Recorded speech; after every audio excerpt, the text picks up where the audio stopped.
काकर माला काट के मन माला मेरी काकर माला काट के मन माला मेरी मनमाला है मेरी, अरे मनमाला है मेरी, मैं काकर माला काट का मनमाला है मेरी, मैं काकर माला काट के मन माला है मेरी। रविदास कहते कि मैं काट का माला क्या करूंगा, मेरा तो मन माला है। आगे बोलते हैं कि ऊपर आवे नीचे जावे सांस चलत ही जावे, ऊपर आवे नीचे जावे सांस चलत ही जावे। अरे अज्ञानी नर समझत नाही बिरथा जन्म गवावे रे मोय काकर माला काट के मन माला है मेरी, मैं काकर माला काट के मन माला है मेरी। अरे मन माला है मेरी, मन माला है मेरी।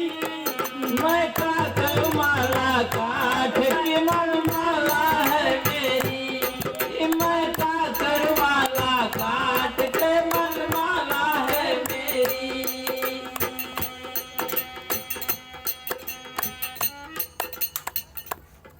मैं का करूं माला काट की मन माला है मेरी, ऊपर आवे नीचे जावे सांस चलते ही जावे, अज्ञानी नर समझे नाही बिरथे जन्म गवावे। इसी शब्द को बोलते ही मेरे मराठू भैया को ऐसा हुआ धक्का जो कि 101 रुपया भेज दिया पैसा। उनके दिल में लगा ऐसा कि 101 रुपया भेज दिया पैसा। इनके परिवार को सुख शांति मिलती रहे, इनकी अर्द्वार सदा सुखी रहे, ये जल्दी न मरें। मरना ठीक नहीं है, जीना ठीक है। कभी भी ये कामना मत करना कि मैं मर जाऊं, जीने की कामना करना कि मेरी उम्र लंबी हो, मैं और जुग जुगांतर देख लूं। इसलिए अब जो है रामानंद पंडा बोलता है कि राहु जी, बोले हाँ महाराज, कह रही सर रविदास को लेकर चले जाओ क्योंकि यह मेरे गुरुकुल में पढ़ने योग्य नहीं है। बोले क्यों महाराज, कहीं यह तो मुझसे भी आगे है। मैं जो पढ़ाना चाहता हूं उससे भी आगे रविदास है। और ले करके राहु जी उस बच्चे को जब रास्ते में आते हैं, बच्चा प्रश्न करता है कि पिताजी, क्या मैं निगुड़ा ही रह जाऊंगा? कितने लोग इसमें गुरु किए हैं? कितने लोग गुरु किए हैं? कितने लोगों के गुरु घर पर आते हैं?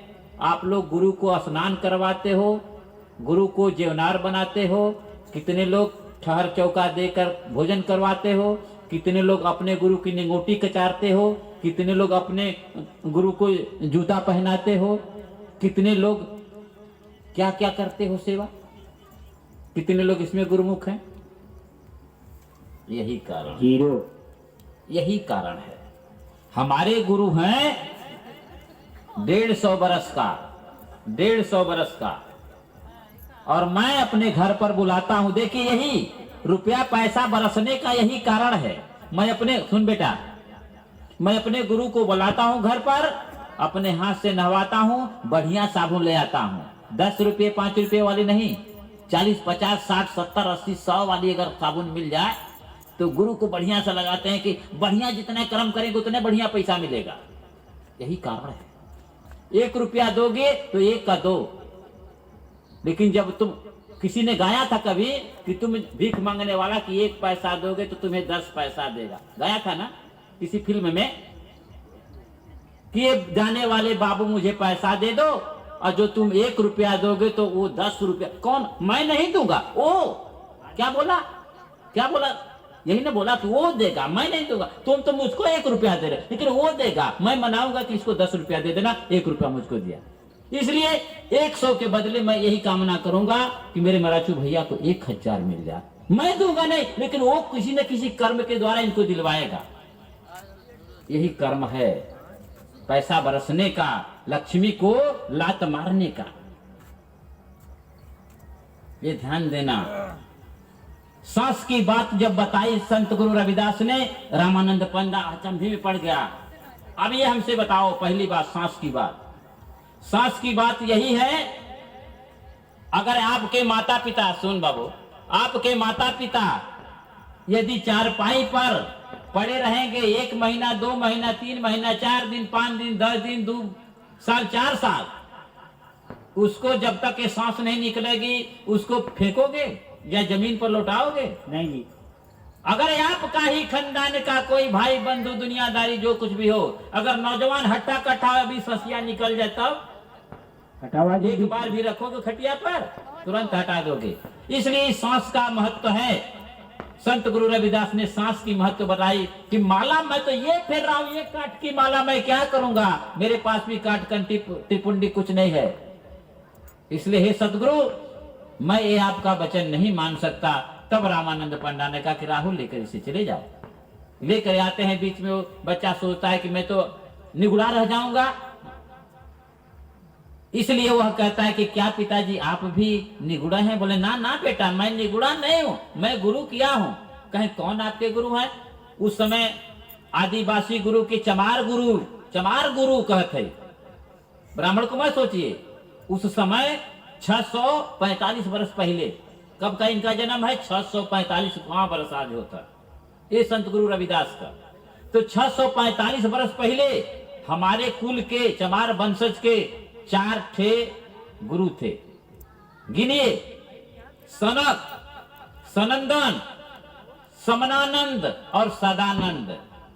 इनके चारों गुरुओं के गुरु कौन थे? रैवत प्रज्ञ, जिसके नाम पर रै दा स लिखा गया। गुरु के यहाँ जब वो दीक्षा पाए हैं उस गुरुकुल में, तो रै दा स और रैवत के पहला अक्षर लेकर ये तब पढ़ा है। एक ब्राह्मण ही अंबेडकर को दीक्षा दिया, जो कि उसका नाम था अंबे वादकर। वो ब्राह्मण का नाम था अंबे वादकर। वो अपना अ वाला अक्षर लगा दिया भीम के आगे। भीम नाम था इनका पहले। अंबेडकर का नाम भीम था, लेकिन वो अपना नाम देकर तब अंबेडकर लगाया। ये बड़ी अगुड़ बात है, आप लोग नहीं जानते। इसलिए आप लोग कथा सुनो, किसी महान पुरुष को बुला बुला करके जय जय रविदास, जय जय रविदास चिल्लाते चिल्लाते सब कुछ नाश हो जाएगा, तो भी आपका जय ही रहेगा, विजय नहीं होगा। इसलिए विजय करना है तो हमारे जैसे संत महंतों को बुला बुला करके आप लोग आ जाइए। नहीं, कभी भी आप कथा सुन सकते हैं। आप अपनी व्यथा, सत्यनारायण की कथा नहीं, कथा कोई भी मांग ले, मानने के बाद मैं 5 अध्याय आकर के सुनाता हूँ। वो अलग कथा है, आदिवासी कथा है, मैं कहता हूँ, बहुत दूर तो जाता हूँ, वो कथा होती है, सारी चीज देते हैं लोग। मेरे पास रहते हुए भी वो लोग देते हैं। ये नहीं कि मैं ये कमा लिया तो बस इसको खत्म कर लूं तो फिर कमाऊंगा, नहीं। हमारा कमाने का धंधा है, जब तक हमारे पास नहीं रहेगा कौन हमको पूछेगा। और ज्ञान से मिलता है, विद्या जिसके पास रहती है उसको मिलता है। तब क्या होता है, लेकर के रैवत प्रज्ञ के पास जाते हैं, रैवत प्रज्ञ की कुटी पर जाते हैं। सनक सनंदन ये मर चुके होते हैं, समाधि ले चुके होते हैं। समनानंद जी और सदानंद जी 2 शिष्य रहा करते थे और गद्दी पर बैठे थे। उस समय समनानंद जी और सवनानंद जी से जाकर के उन्होंने उपदेश लिया। उपदेश ज्ञान लेने के बाद संत गुरु राहुल जी लेकर के घर पर आते हैं, बच्चे को घर पर लेकर आते हैं, आनंद मनाते हैं। और संत गुरु रविदास भक्ति में क्या गीत गाते हैं, सुनो। भक्ति